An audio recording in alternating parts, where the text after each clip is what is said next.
Hello दोस्तों, स्वागत है आपका आपके अपने चैनल मार्केट सपोर्ट में। दोस्तों, आज की इस वीडियो में हम डिस्कस करने वाले हैं ओवरऑल मार्केट के बारे में।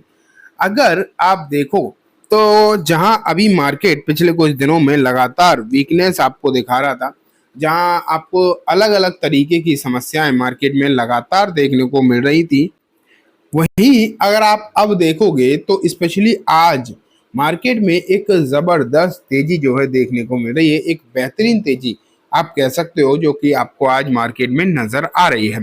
ये तेजी किस तरीके की है इसके रिगार्डिंग तो आज की इस वीडियो में हम बात करेंगे ही, लेकिन साथ में दोस्तों ये भी देखेंगे कि ये काउंटर मतलब ओवरऑल मार्केट में किस तरीके की तेजी जो है आपको आगे भी बनती हुई नजर आ सकती है। आगे किस तरीके का माहौल आपको जो है देखने को मिल सकता है, उसके बारे में भी कंप्लीटली आज की इस वीडियो में हम डिस्कस करने वाले हैं।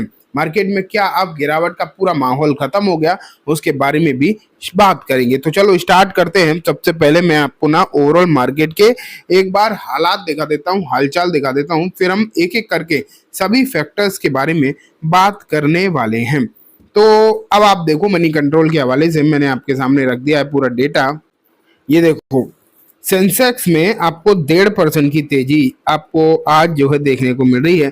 निफ्टी में भी लगभग सेम हाल है, बैंक 2% है, मिड कैप में 2% की तेजी है। तो आज ओवरऑल इंडाइसेस अगर हम देखें मार्केट में बहुत शानदार तेजी दिखा रहे हैं, नो डाउट।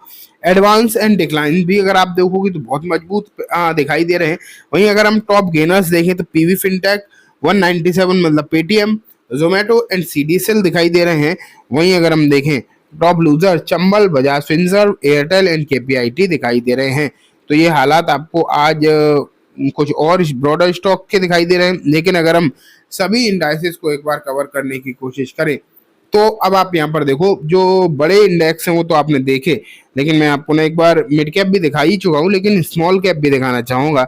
जहाँ स्मॉल कैप में पिछले कुछ दिनों में ताबड़तोड़ गिरावट हो रही थी, आज सिचुएशन थोड़ी सी बदलती हुई भी दिखाई दे रही है। एंड आज ये जो स्मॉल कैप 100 का इंडेक्स है वो उसमें आपको लगभग लगभग 0.3% की तेजी देखने को मिल रही है। तो तेजी भी अगर देखा जाए तो जहां इसमें गिरावट भी आपको भारी भरकम अच्छी खासी देखने को मिली थी, वहीं अगर हम देखें तो तेजी का भी जो है माहौल आपको अच्छा खासा देखने को मिल रहा है। इसमें कोई भी डाउट वाली बात नहीं है।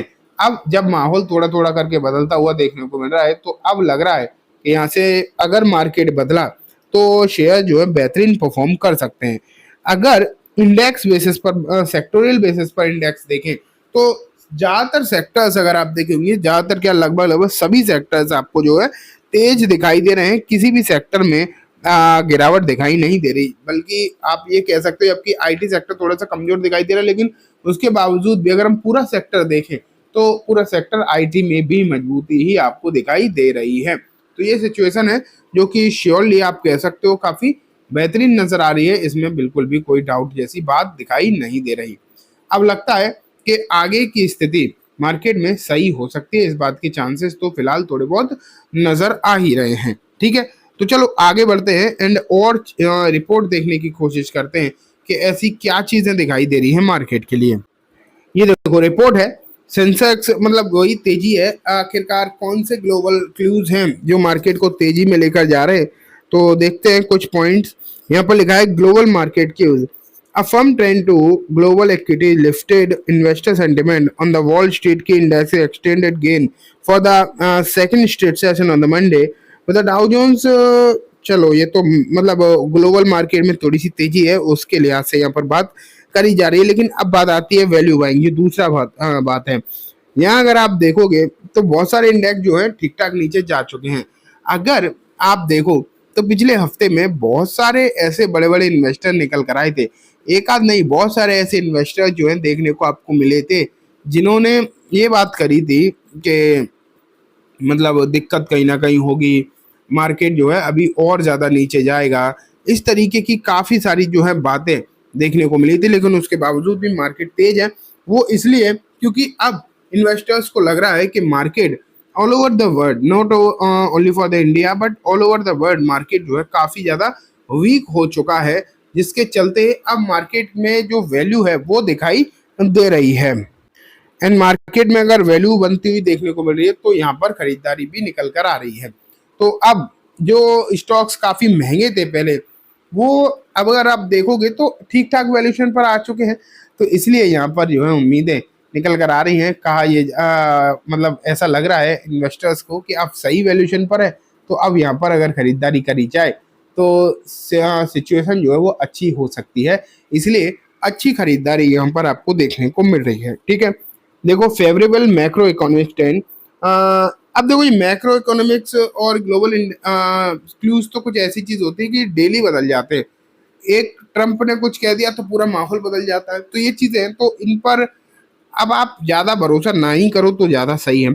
हाँ, स्ट्रॉन्गर रुपी जरूर है, क्योंकि अभी रुपया जो है अपना लगातार एक तरफा नीचे ही गिरता चला जा रहा था, लेकिन पिछले कुछ दिनों से रुपये में थोड़ी मजबूती आई है। और रुपया अगर मजबूत होता है तो मार्केट मजबूत होता है। ये बहुत ही जेन्युइन सा एंड नॉर्मल सा प्रपोर्शन है, ये तो आपको मालूम ही है। रुपया अगर कमजोर हुआ तो दिक्कत आती है, रुपया अगर मजबूत होता है तो मार्केट भी बढ़ती ही है। तो ये स्थिति आपको मालूम रहनी चाहिए। ठीक है, और China factor, China's recent stimulus measure boost consumption along with the stronger than expect retail sales and fixed asset investment growth lifted market sentiment। China में भी ग्रोथ की उम्मीदें हैं। आप लोगों को लग रहा होगा कि चाइना में ग्रोथ की उम्मीदें तो हमें क्या कर लेना देना, लेकिन देखो ग्लोबल इकोनॉमी जो है इंट्रा रिलेटेड होती है, मतलब एक दूसरे पर डिपेंड ही होती है। अगर एक कंट्री स्पेशली पड़ोसी देश जो है वो मजबूत होगा ना इकोनॉमिक मामले में, तो उसका फायदा ही होता है। इसीलिए कहा जाता है कि पाकिस्तान अगर ज्यादा कमजोर होगी, ज्यादा दिक्कत आएगी पाकिस्तान में, तो हमारे लिए भी अच्छी बात नहीं है।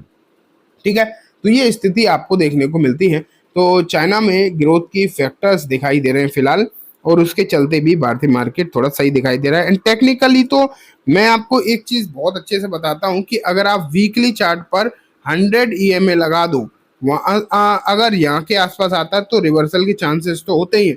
हाँ, अगर इससे भी नीचे जाता है तो और क्रैश हो सकता है, नो डाउट। 100% तो कुछ भी नहीं होता, लेकिन इस पॉइंट से रिवर्सल के चांसेस श्योरली बढ़ जाते हैं। तो वही स्थिति आपको यहाँ पर नजर आ रही है फिलहाल के समय पर। ठीक है, तो ये चीजें हैं। लेकिन अब बात आती है कि क्या अब मार्केट यहाँ से एक तरफा ऊपर ही ऊपर जाएगा, तो ऐसा नहीं है। ये बात तो आप समझ लो कि ऐसा नहीं है। ऐसा नहीं है कि मार्केट अब यहाँ से गिरेगा नहीं, सिर्फ और सिर्फ ऊपर ही जाएगा। लेकिन हाँ, अब हो सकता है कि पहले की तरह दिक्कतें आपको मार्केट में देखने को ना मिले। सिचुएशन जो है कहीं कहीं थोड़ी सी सही होती हुई देखने को मिल जाए, इस बात के चांसेस श्योरली बनते हुए दिखाई दे रहे हैं। तो अब आपको नजर तो मार्केट पर रखनी चाहिए, और आप धीरे धीरे करके मौके तलाशना स्टार्ट मेरे हिसाब से कर देना चाहिए मार्केट में। जहां जहां आपको लगे कि यहाँ मौका है, वहां मौके तलाशने चाहिए। मुझे मतलब पर्टिकुलरली ये लगता है। ठीक है, बाकी आप अपने हिसाब से डिसीजन लें, क्योंकि अभी ऐसा एक दिन में नहीं होता कि सभी प्रॉब्लम खत्म हो जाए। ठीक, तो चलिए दोस्तों, आज की इस वीडियो में बस इतना ही। उम्मीद है वीडियो पसंद आई होगी। वीडियो अच्छी लगी हो तो इसे लाइक करना, चैनल को भी जरूर सब्सक्राइब करना, जाते रहते बेल आइकन दबाना, जिससे कि जब भी मैं कोई नई वीडियो डालूँ आपके पास नोटिफिकेशन सबसे पहले आ जाए। एंड दोस्तों, ये वीडियो सिर्फ एजुकेशन इन्फॉर्मेशन पर्पज से है, जैसे किसी भी तरीके की बाइंग सेलिंग के रिकमेंडेशन के तौर पर बिल्कुल भी ना देखें। थैंक